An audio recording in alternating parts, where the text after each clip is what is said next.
Sara Avtar. You are the creator and the founder of the Shakti Dance practice, the yoga of dance. And at the beginning, if you could explain a little bit about your own background and how the Shakti Dance practice actually got developed. Well, I think that I've always been dancing, and as far as I know, probably also in the womb, because my mother said that the first thing I did when I was born was to kick off my nappies. So obviously had some strong legs there at the beginning. But I remember even as, a toddler, like many young girls do, I was dancing in a little tutu and just making up little moves to classical pieces of music and just dancing whenever there was the opportunity to hear a bit of music, and jumping on my mother's bed to George Harrison's All Things Must Pass. And then actually, all through my childhood I was always dancing, and often just for my own pleasure, on my own. And then in my teenage life, it really was a lifeline. It accompanied me through the highs and lows of my life. And although I never considered it that much, it was kind of second nature. In retrospect, I see that it was actually a very healing process for all of those emotional experiences that teenagers go through, to be expressing that and releasing that and transforming that, and finding the creative joy in that whole experience. So right up until I then met Kundalini Yoga at the age of 19, I was sustained by this dance. I'd had some ballet classes for a year when I was 6, and then again for half a year when I was 11, and then again for another 3 months when I was 14, but nothing like consistent. And I'd had experiences with my dad of Tai Chi and Aikido, and I was part of the school gymnastics team. So there was quite a lot of physical background there. But when I met Kundalini Yoga, that kind of really changed the way my own personal dance was expressed. When I talk about my personal dance, I mean, mainly what was my own private prayer, if you like, because looking back, that's what it was, and still is, actually. And the Kundalini Yoga, which really consists in a mechanical way of movements between two positions combined with the breath and the awareness, so that there is a repetitive phenomena which kind of lulls the mind into a state of relaxed sleep, if you like, so that the being that we are, the awareness that we are, can shine through.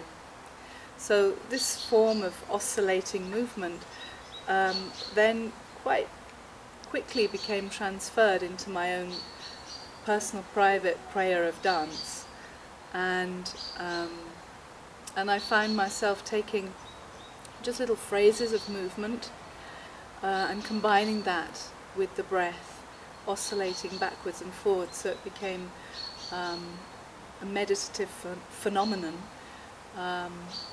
which might be called a japa, and I soon discovered that there were some quite interesting states that would arise from doing that. Although it wasn't something I was deliberately deciding to do, it would be something that would just emerge and continue. And then by the end of it, I would find that something had shifted, that there was a difference, there was a relief, there was an openness, an expansion, and a greater clarity as well. So that was one aspect of how the Shakti dance developed, more in the, let's say, what one would say is more recognizable as dance movements becoming meditative. Then on the other hand, my Kundalini yoga practice was also very influenced by my dance background. So that meant that the exercises that I was practicing, which were in Kundalini yoga not always easy, dynamic practices, that the dance, the fluidity of the dance, was helping to create a flow in the Kundalini dynamic exercises so that those would be more sustainable. And I discovered that it was there was a secret within the practice of finding that self-sustaining aspect. And as I looked more deeply into what are the elements that create a self-sustaining movement, I discovered that quite literally they are the 5 elements that we know in yoga, the 5 tattvas of earth, water, fire, air and ether. And when those are discovered as sensations within the movement and used and elaborated and combined together in a rhythmic harmony, they create a more of a self-sustaining flow, so that even more difficult movements can be sustained with minimum effort. So that then evolved to then be more flowing floor exercises, which are reminiscent of Kundalini yoga floor exercises, but then the floor exercises became less angular and more fluid, more flowing, softer, more with undulating waves, softer edges, which again was part of the self-sustaining phenomenon. And then after a while, I was asked, the beginning of the 80s, the 90s, I think it was 1992, I was asked to teach some dance workshops at the Kundalini Yoga Festival. And there I was just quite naturally combining these elements together. And it was very well received, and I continued on through the years that followed to teach this form of yoga dance, which at that point didn't have a fixed name. It was sometimes meditative dance or yoga dance or transcendent dance or sacred dance were some of the prototype names. And then I think by 99 I was reading about Shakti and the phenomenon of Shakti, and I realized that's it. Shakti is the dance, and that's what is actually emerging in what I'm teaching. And then just a couple of years after that, in 2001, I had an interview with Yogi Bhajan, who is the master of the Kundalini yoga that I was practicing. And I presented what I was doing to him, and I was hesitant because I knew that Kundalini yoga is only to be practiced as taught by Yogi Bhajan himself. And so, I didn't want to be doing something that was off the mark. And he looked at what I showed him and he said, "Oh, very, very creative. No, you must be super presumptuous with the teachings, and you must create the whole dance and spread the teachings and do it right." And so after that interview, I really focused on really creating or consolidating the system of what I was teaching. And that came in conjunction with people who attended my workshops asking me, can we learn ourselves to teach this? And so in order to teach it, I needed to have a clear pathway So I had to ask myself quite seriously, what is actually going on? What am I teaching? What are the elements of it? So there was a period of perhaps 3 or 4 years where I was studying a lot of things quite deeply that were all interrelated with what I was teaching. And then I think the first teacher trainings came about in 2005 and 2006, and the basic structure was there and imparted in those trainings, and then subsequently that structure was honed, and I think by 2008 the structure as it is now in the teacher trainings was in place, and since then every let's say every aspect of what's being taught is being refined. And for me it's just a very amazing phenomenon, because what is then received by those people who take those teacher trainings is well beyond what I would ever have imagined, as it really does seem to embody a technique that is able to access the deeper realms of people's being, and to enable them to have a form of self-expression that has an authenticity and a synchronicity to it, a kind of magic that enables their own inherent creativity to lead the way, and as themselves teachers to open doors and spaces and creativity in those they in turn teach themselves. So, long answer to a short question. So the practice, Shakti Dance, is also called the yoga of dance. And maybe some people, when they hear these two words together, they get confused. Maybe they think yoga is one thing, dance is another thing, or they have this perception of hatha yoga, of yoga being hatha yoga. They see this image of asanas, and they may ask this question: how do these two things actually can get combined? Well, it's interesting, because there was a period where some people were saying to me, why do you call it not the yoga of dance? Why do you call it the yoga of dance and not the dance of yoga? And I realized that there's a fundamental misunderstanding about what the word yoga means. Now, for many people who haven't really gone deeply into the phenomenon of yoga, that word yoga conjures up just the idea of a few hatha yoga postures, and for them that is what yoga is, perhaps with a little bit of breath and a little bit of meditation combined. So then the question is, well, is what I'm teaching some kind of asanas that are made fluid and more dance-like? In which case one would say, couldn't that be the dance of yoga?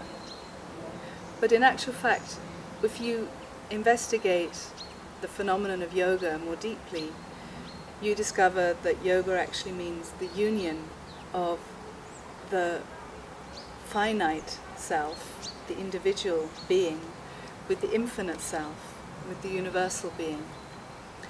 And in this case, it's also any practice or any way of doing anything that enables you to access a certain state of being. And the state of being in which the individual merges with the universal being is what yoga is, and also the practice that facilitates that mergence. So, in actual fact, yoga isn't necessarily the classical form of what you do, but how you do it and what states are thereby accessed. So, of course, there will be certain techniques that are also mentioned in the early yogic scriptures, which are particularly beneficial for enabling a certain state of yoga. And indeed, those techniques are very much embodied in the practice of Shakti dance, but not necessarily so overtly as the classical forms of Hatha yoga, as many people know. However, if one is familiar with the classical work of Patanjali and familiar of the sutras that he expounds on the practice of yoga and the 8 limbs of the yoga, then all of those 8 limbs are actually to be found in the Shakti dance. For example, the posture as a comfortable seat, asana, is not necessarily about a specific form, although there are some basic principles of how to hold the body such that the prana can flow more freely and enable the body to feel more comfortable. So there are postural considerations that many yoga schools teach about engaging certain bandhas and how to position the pelvis and the chest and opening up in the upper chest and releasing the shoulders and lengthening through the spine and engaging inner muscles in order to sustain particular postures and movement. And these inner locks are also helping the prana to flow. Now, once you have the basic principles of those inner locks, and you have the basic principles of the angles and the triangles within what are recognizably Hatha yoga postures, those postures can then be elaborated on or brought into a dynamic that doesn't lose those inner locks, but then just brings the movement to another level.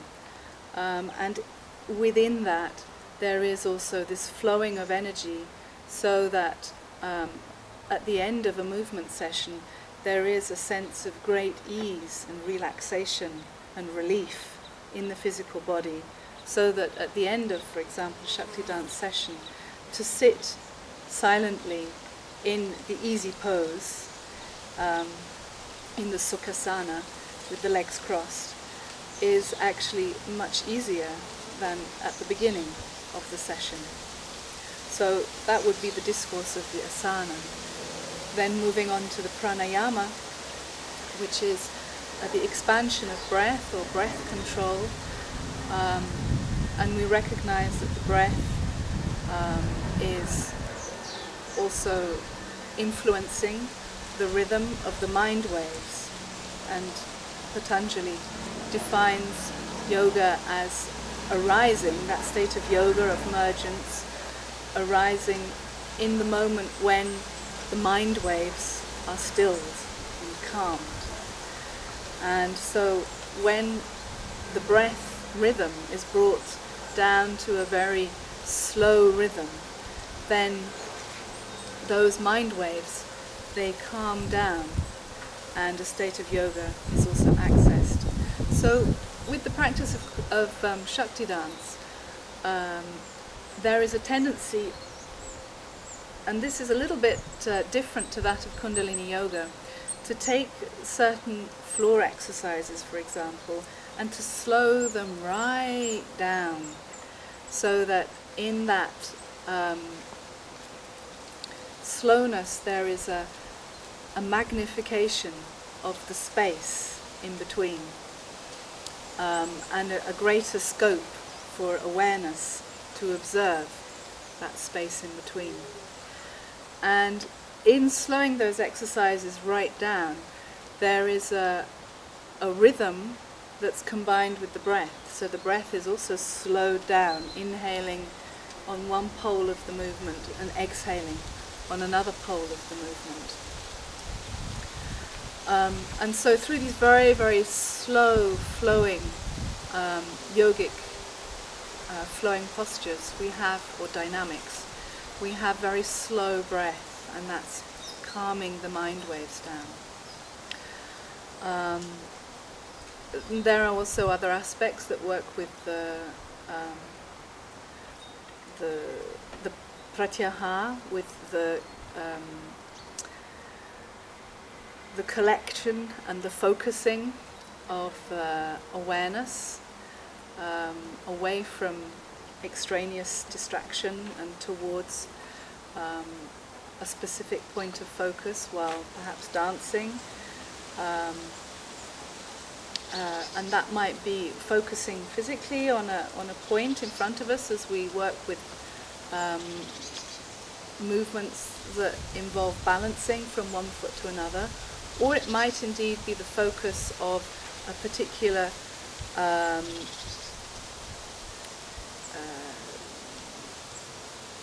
coordination of movement, a particular sequence of movement that has a geometrical form, and the focus of remembering what is that geometrical form that's being repeated. And the focus would then also be related to the limb of dharana. And then the states of meditation that then, let's say, kick in through the practice would be the dhyana.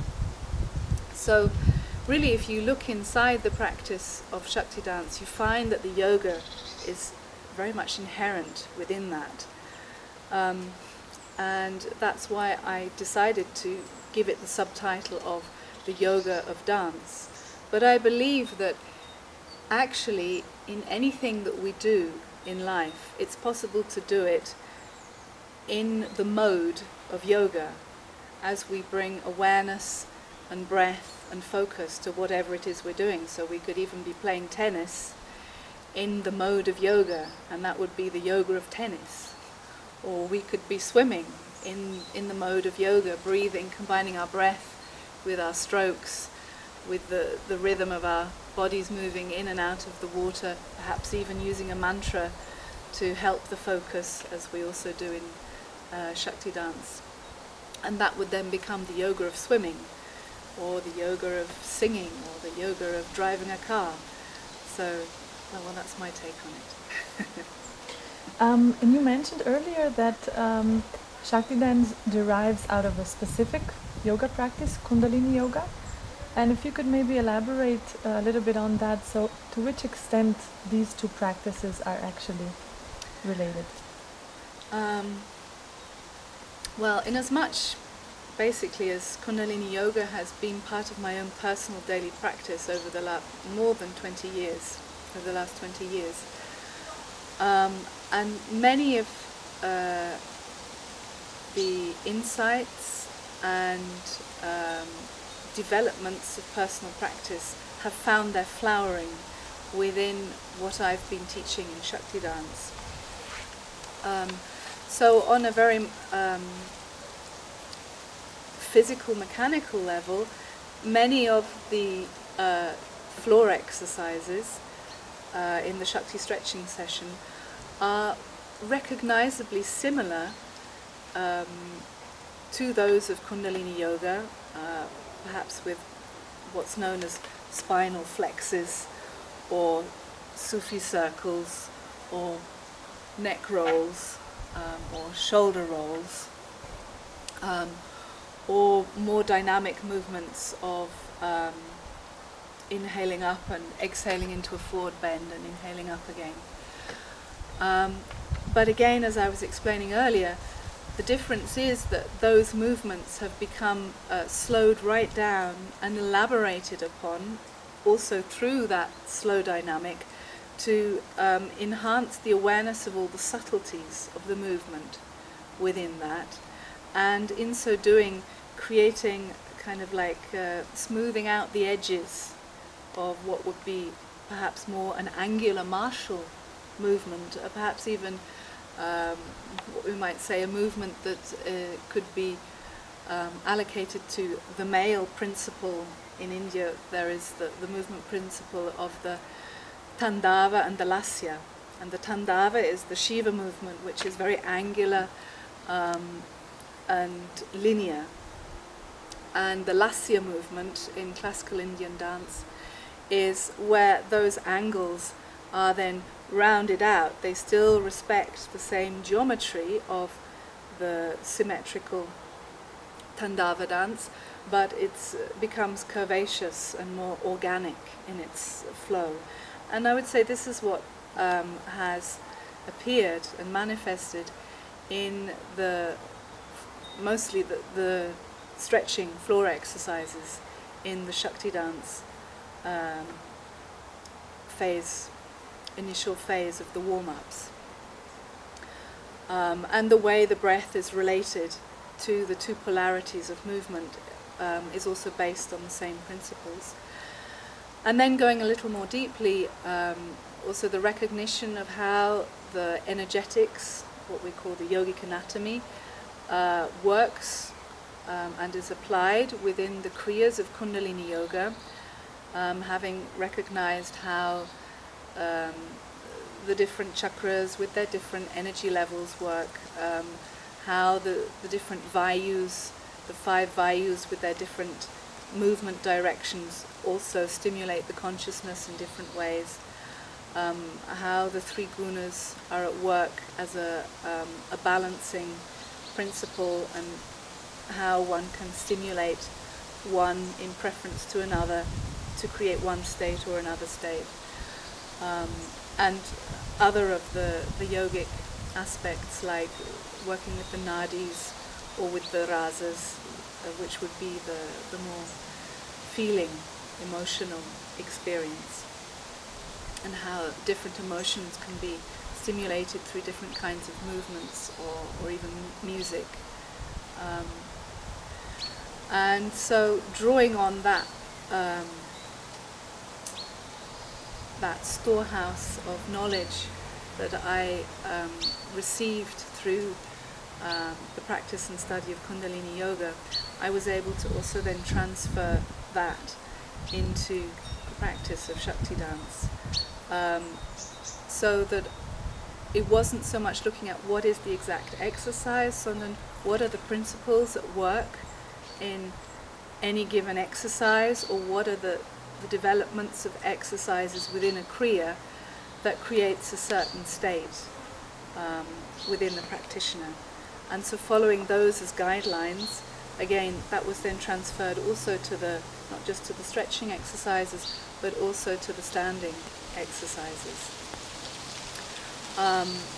And many of the standing exercises, although more dance-like, certainly are reminiscent in their dynamic to those of the more dynamic physical exercises in Kundalini Yoga. Also with the patterns of movement which coordinate the different hemispheres of the brain in different ways. And of course a very big aspect is working with the mantras. Kundalini Yoga is a practice of yoga that traditionally works with mantras, particularly Sikh mantras, although not only. And in Shakti dance we certainly extend that also to the more traditional Sanskrit mantras. But almost exclusively the whole session of Shakti dance includes music that has been created for and around mantras. So the mantras give a certain focus to the dynamic, and they also imbue a certain quality or state of consciousness to the dynamic. And that is very much true in Kundalini Yoga, and that's also been inherited if you like, from Kundalini Yoga for Shakti dance. And I find that those who have studied Kundalini Yoga and who come to practice Shakti dance say that they find that Shakti dance and Kundalini Yoga together are very complementary, and they both they both sustain the practice of the other, and that is also my personal experience. So if we move a little bit more deeply into the particulars of the Shakti Dance class, it is usually done in a 90-minute class setting, and it consists of 8 phases, and you cover all those 8 phases in these 90 minutes. If you could explain a little bit about all these 8 phases. Well, I suppose interestingly, 8 phases is a good number, because 8 is the number of infinity, and also in the yogic anatomy system of Kundalini Yoga, 8 is the number of the pranic body, of the energy body. And Shakti Dance, by its very nature, is all about working with different levels of energy. And so the whole development of the 8 phases in Shakti Dance is an energetic development, which of course has an effect on the different states of awareness that are enabled to be revealed and blossom. So really kind of taking an overview of the 8 phases before I go into them in detail, it's about opening up the physical body in order to be able to express that inner impulse of our being, to express our soul, if you like, and through the joy and the relief of that expression, and also to express other things that are perhaps blocking our ability to just be authentically with our being. So to express and release that which we are not, in order to access that which we are. Having gone through a kind of a journey with the 8 phases of being able to express and release and come to dwell in that essential being, by the end of the sequence, by the end of the class, there is that moment of being able to touch base and say, this is me. I have nothing left to do. I have nothing left to say. I just am. Here I am. And it becomes a very natural, easy moment, rather than sitting down before having done any kind of movement or opening the flow of the body and say, now I want to meditate, and the mind won't necessarily want to do that, and the body won't feel comfortable to do that. But by the end of the whole process of the 8 phases, the mind and the body are in a state where they're like, nothing left to do. Okay, now I just reside in my true being. So the phases in and of themselves consist initially of a tune-in, and that tune-in is a reverence to the Shakti energy, which is the primal creative energy of all of life, and also a reverence to the intuition and wisdom that primal creative energy gives us. A reverence actually to our own awareness, to our own self as a being.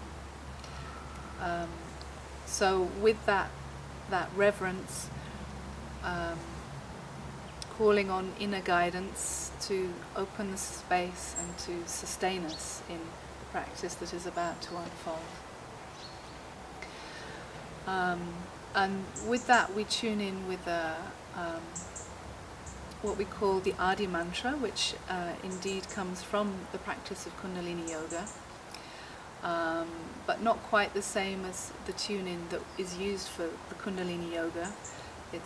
We use what's called the full version of the Adi mantra, which is particularly when one requests inner guidance. would you like me to just show you how that goes? Sure. Yes? Okay.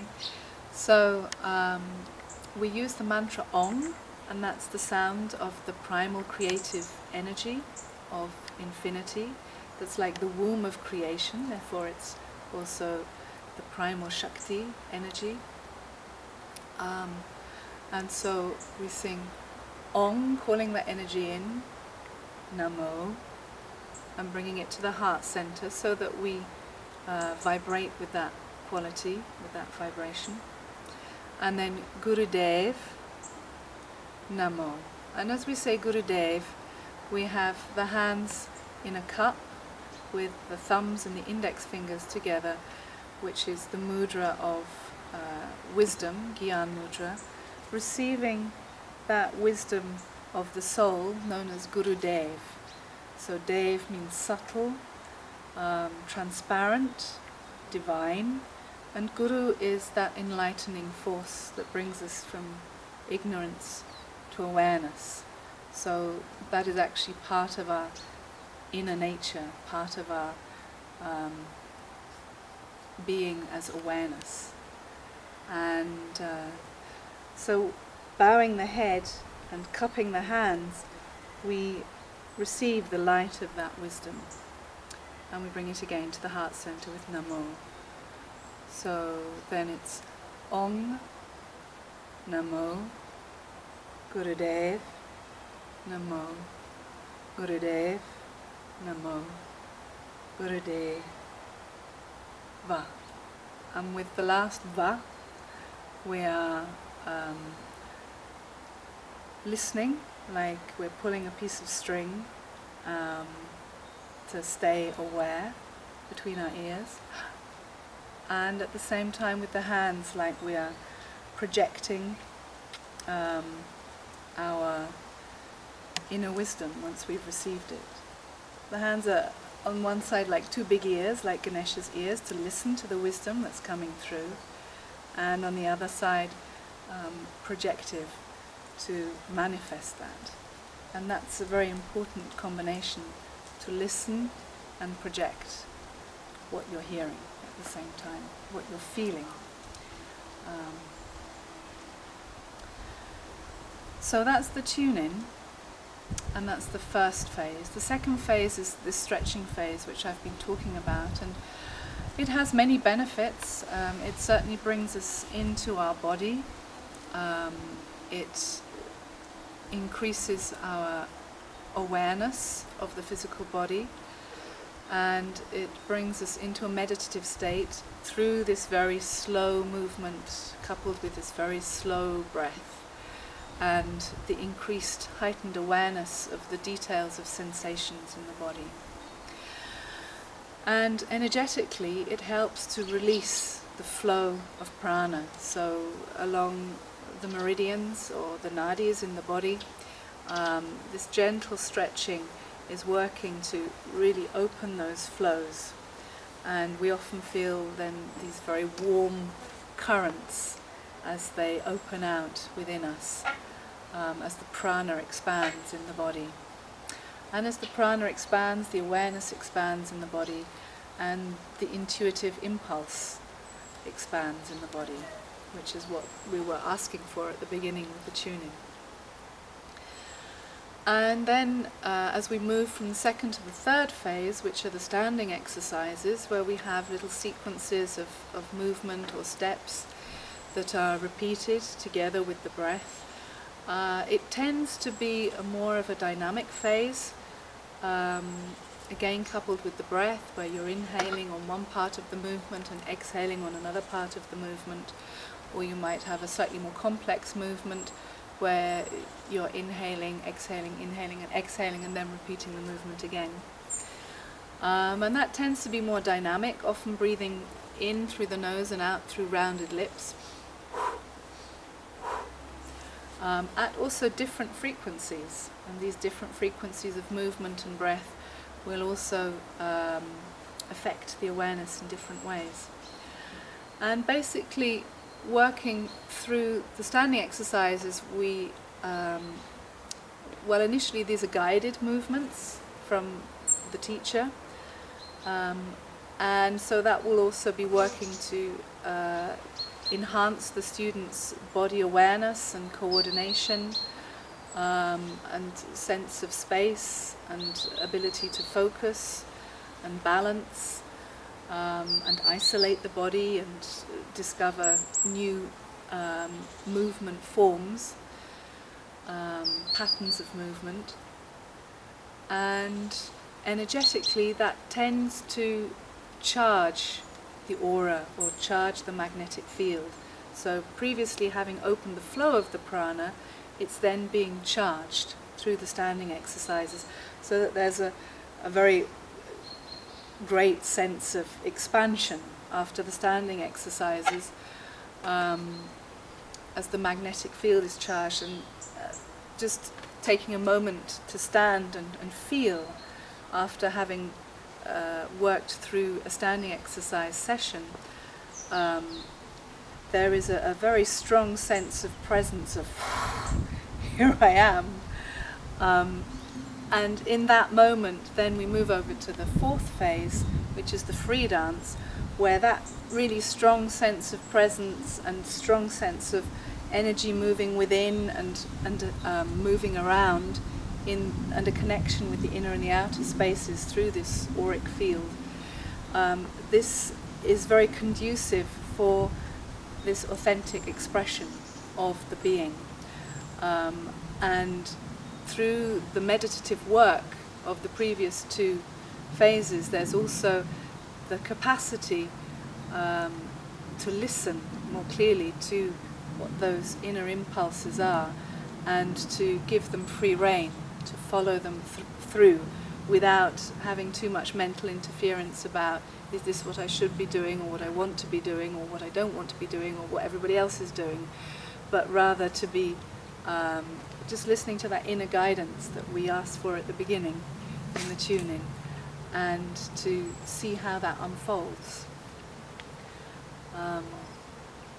And sometimes through that unfolding also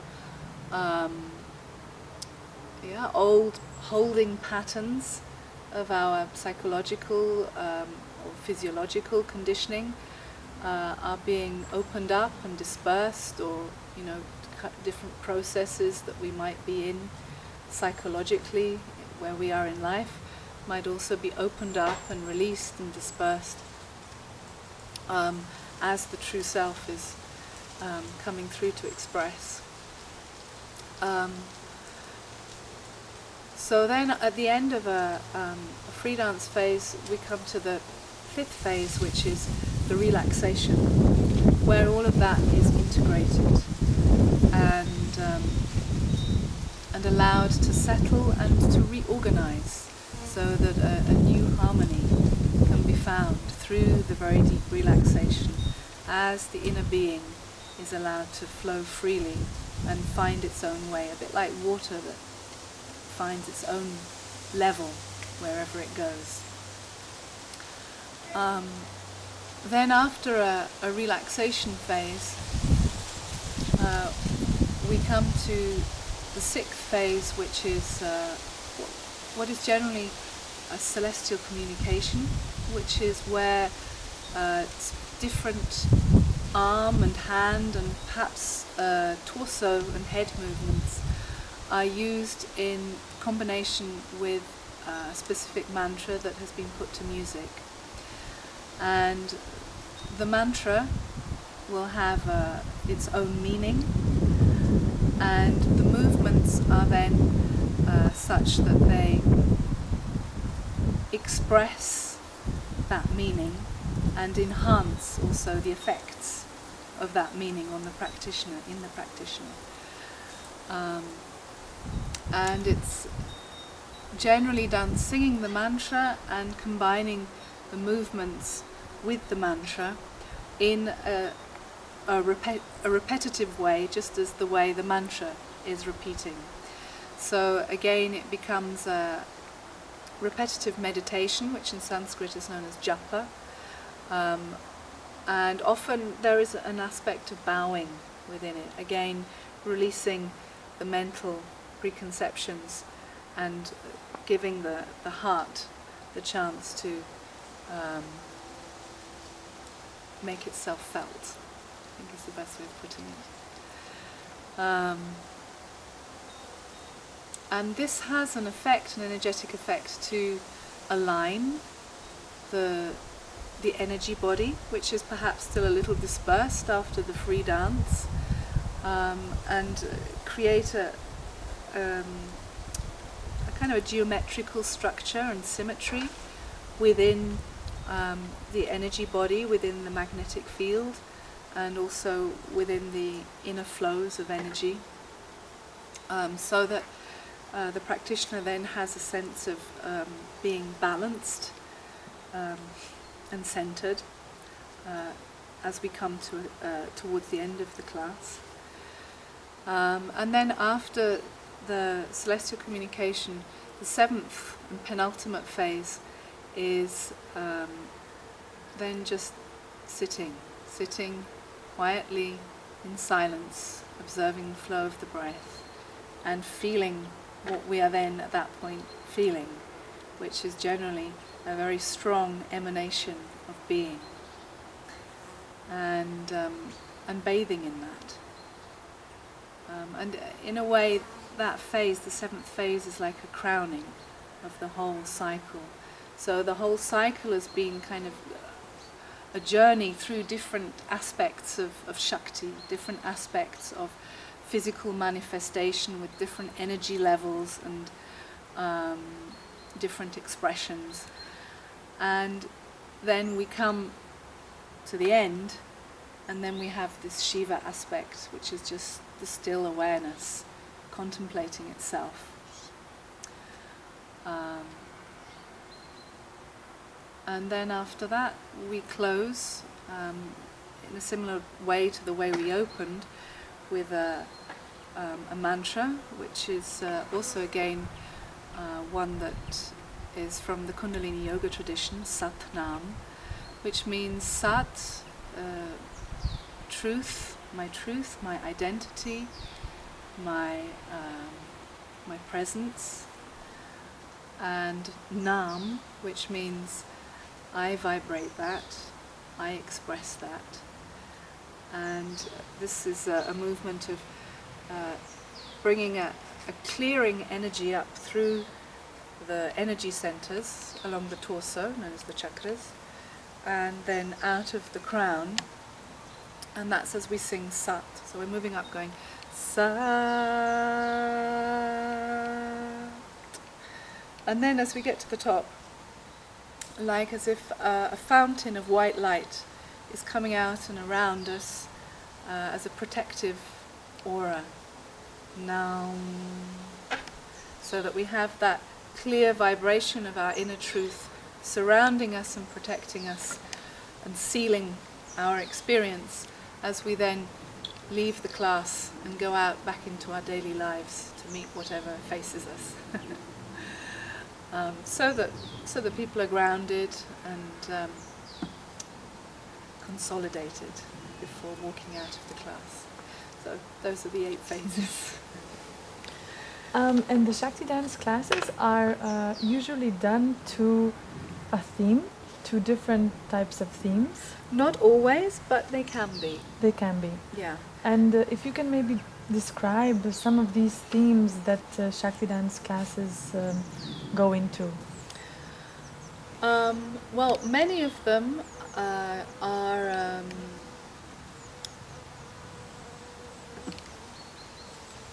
touching back on themes that have been expounded or worked on through the Shakti Dance teacher training.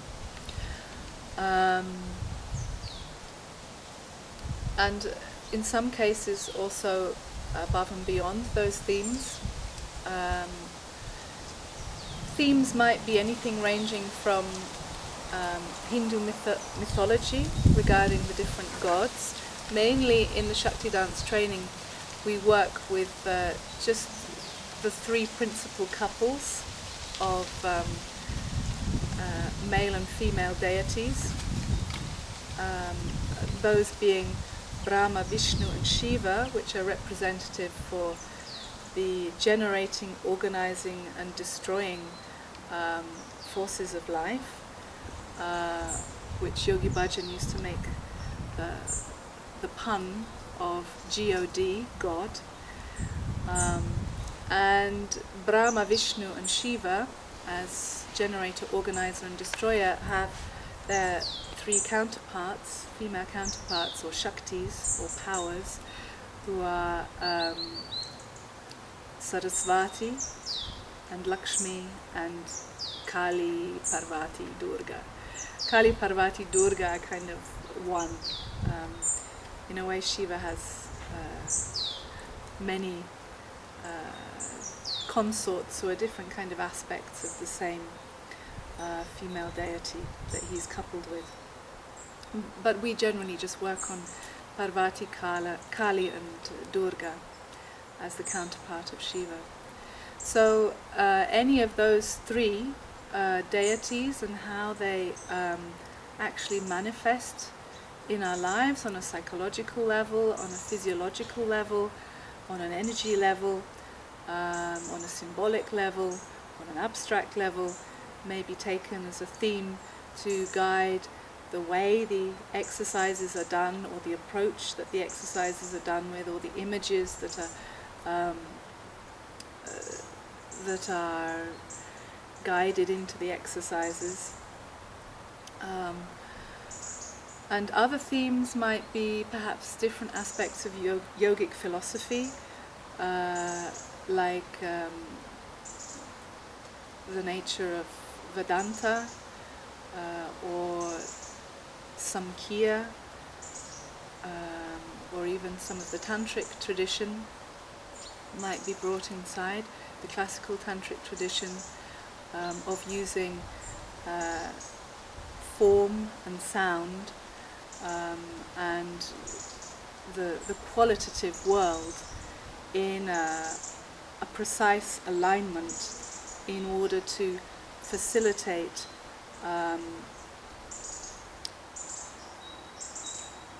the presence of awareness, the presence of clear awareness. So the qualitative world in the classical tantric tradition is recognized as possible tools for the transformation and the sublimation of consciousness in order to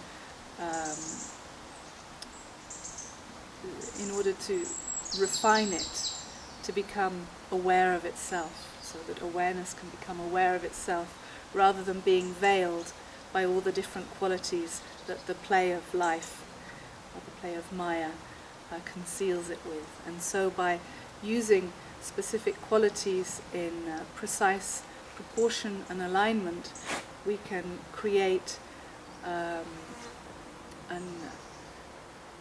state of consciousness that is very refined and enables awareness to look back at itself, to self-refer, if you like.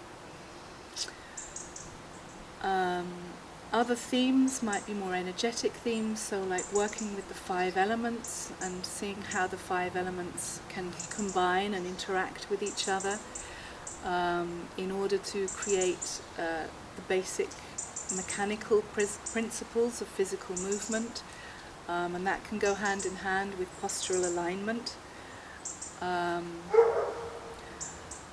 or also using the sensory experience to go deeper into enhancing awareness and magnifying awareness so that states of being are also more overriding in our experience. And then schooling an awareness in movement and even in daily life. Other themes might be, working with the different energies of the chakras, or of the vayus, or of the different nadis, all the different feelings that the human has, and all as an expression of the original feeling of the divine self, Anand, and that can move through a spectrum of, well, classically in India they talk of the 9 rasas, some of which are agreeable, like love and joy and wonder, and others of which are less agreeable, like hate and anger and disgust. And one would tend to try to release the disagreeable ones and enhance the more agreeable ones. Agreeable in as much as they help us to then attain that experience of inner union with the divine self. Yeah, so those are just a few. Others might, I believe other Shakti dance teachers may work with some of the goddesses from perhaps pagan or Greek traditions.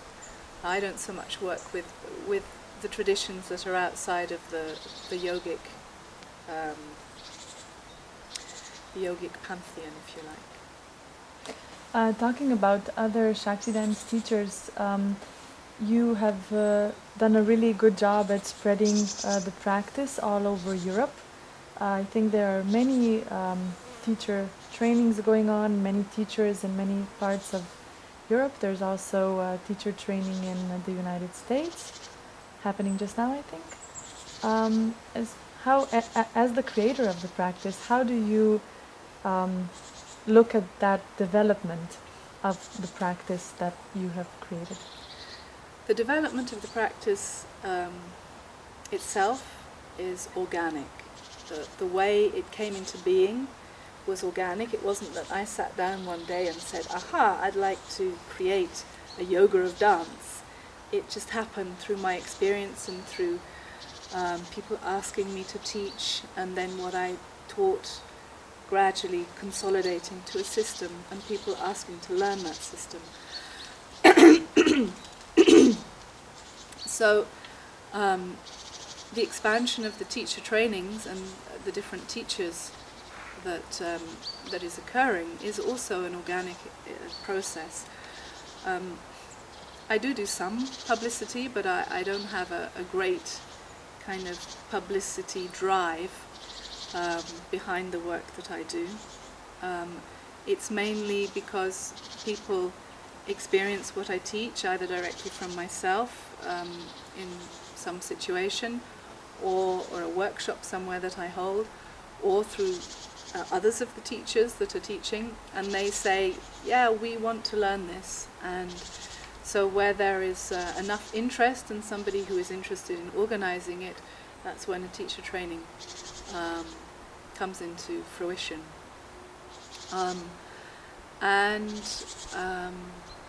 Yeah, I guess I'm still kind of trying to find a balance with that expansion. And certainly I only really invest energy in situations where I feel that the energy is ready for that and people really want it. So I'm not pushing for it to happen. And that for me is also in tune with my capacity, because I wouldn't be able to be putting on a lot of trainings everywhere while also myself teaching in them.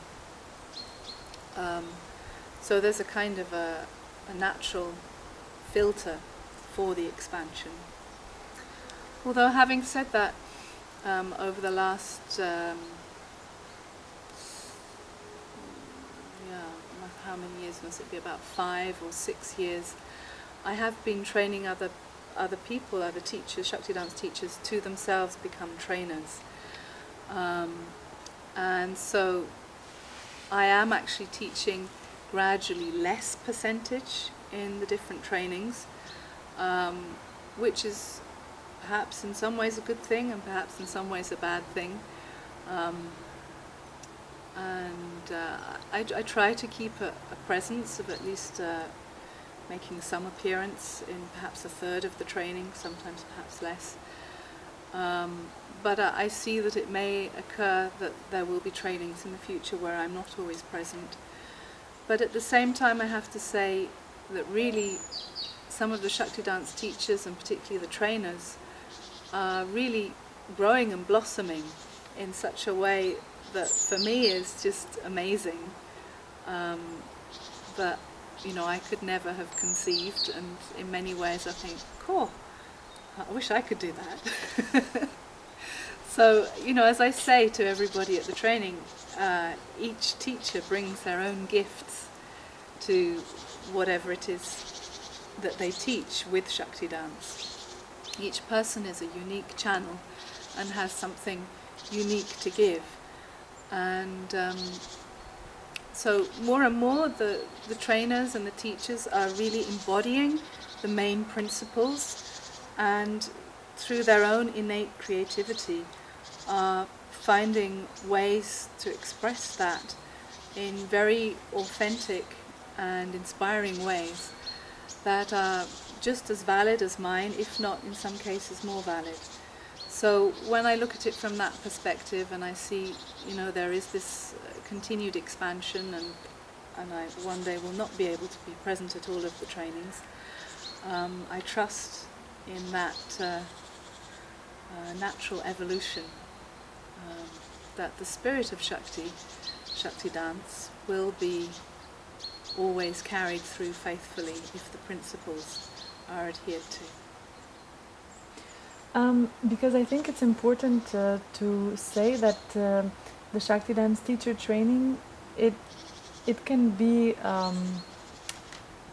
people can attend to that teacher training, not necessarily to become teachers, but mainly to really go deeper into the practice. Yeah, that's often so in many trainings, I think. It's certainly true in the Kundalini Yoga trainings, which I'm also a trainer of. And certainly it is a process that is like riding on two different horses.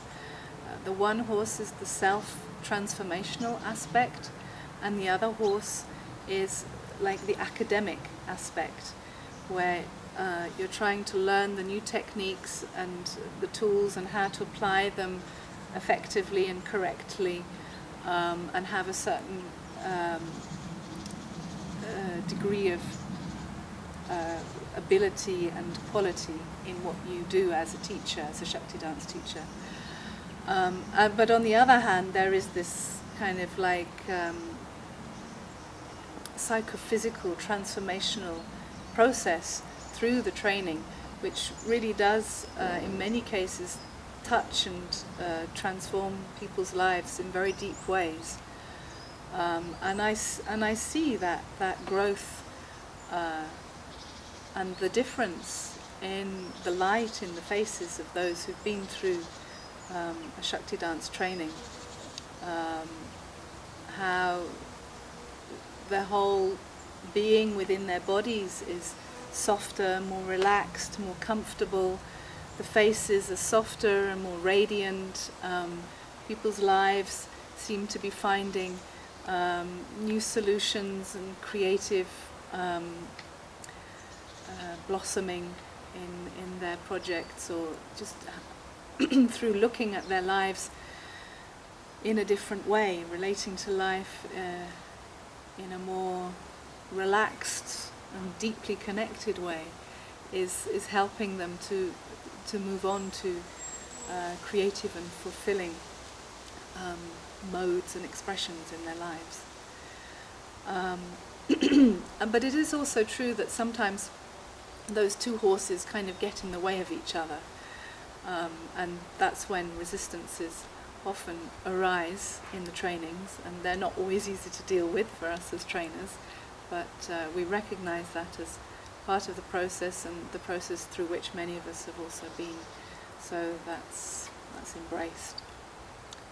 But often we find that those people who initially start out saying, I just want to experience a teacher training, to learn more about Shakti Dance, to get to know myself better through Shakti Dance, that those people who initially start out saying, no way, I'm not going to teach, it's just for me, that they often end up being the ones who then embrace the teaching most fervently and enthusiastically, and who then go on to inspire and sustain many other students themselves. For the last question, I wanted to ask you if you could share personally how Shakti dance has impacted your life. It's a big question, but It is. Well, I suppose I could answer it in one way. I feel more myself, just more present, more relaxed, and more accepting of life. It is a wonderful sustenance and fulfillment, both on a personal level, but then in having that and experiencing that, it's a wonderful base from which to give and share with other people. When you have that relaxed state of feeling it's okay to be you, then it's okay also to share who you are. And that can be kind of infectious in a positive way, that your sense of being can touch and initiate an awakening in those of other people. And if through my work I'm able to do that, that's the greatest gift of all.